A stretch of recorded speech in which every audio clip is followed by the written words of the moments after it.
دوستو، ایک شخص کا انتقال ہو جاتا ہے تو اس کے گھر والے اسے نہلا دھلا کر عمدہ کفن پہناتے ہیں اور قبرستان لے جاتے ہیں۔ جب اس کے لیے قبر کھودی جاتی ہے تو اچانک اس کے بغل میں ایک دوسری قبر کھل جاتی ہے۔ لوگوں نے جب اس قبر میں دیکھا تو کیا دیکھتے ہیں کہ اس کے قبر میں گلاب کے پھول کھلے ہوئے ہیں، اس کے قبر میں ایک روشنی چمک رہی ہے اور اس کی قبر سے خوشبوئیں آ رہی ہیں اور اس کا جسم اتنے سالوں کے بعد بھی صحیح سلامت ہے۔ وہاں موجود لوگوں نے جب اس منظر کو دیکھا تو سارے لوگ حیران رہ گئے، یہ سوچ کر کہ اس کی قبر میں پھول کیسے کھلے ہیں، اس کی قبر سے خوشبوئیں کیوں آ رہی ہیں اور اس کا جسم اتنے سالوں کے بعد بھی صحیح سلامت کیسے ہے۔ وہاں موجود لوگوں کے دلوں میں یہ خواہش پیدا ہوئی کہ ہم اس کے بارے میں جانکاری حاصل کریں کہ یہ شخص دنیا میں ایسا کیا عمل کرتا تھا جس کے سبب اللہ تعالیٰ نے آج تک اس کے جسم کو صحیح سلامت رکھا اور اس کی قبر سے خوشبوئیں آ رہی ہیں۔ آخرکار لوگوں نے اس کے گھر والوں کو ڈھونڈنا شروع کیا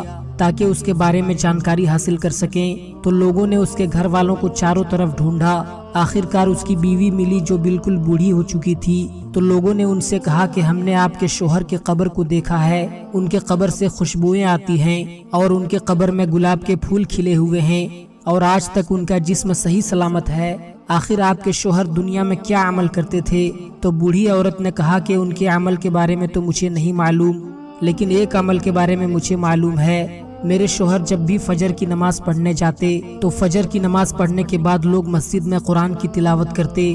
تو میرے شوہر کو یہ دیکھ کر بڑا افسوس ہوتا کہ کاش میں بھی قرآن پڑھنا جانتا تو تیری بارگاہ میں بیٹھ کر قرآن کی تلاوت کرتا۔ غمگین ہو کر میرے شوہر گھر آتے اور گھر سے قرآن نکالتے اور قرآن کھول کر قرآن کی آیتوں پر اپنے ہاتھوں کو رکھ کر یہ کہتے کہ یا اللہ مجھے قرآن نہیں پڑھنا آتا، لیکن یا اللہ قرآن میں تو نے جو بھی لکھا ہے بالکل حق ہے، اور قرآن کو چومتے اور سینے سے لگاتے اور اٹھا کر رکھ دیتے۔ میرے شوہر کا روزانہ کا یہی معمول تھا۔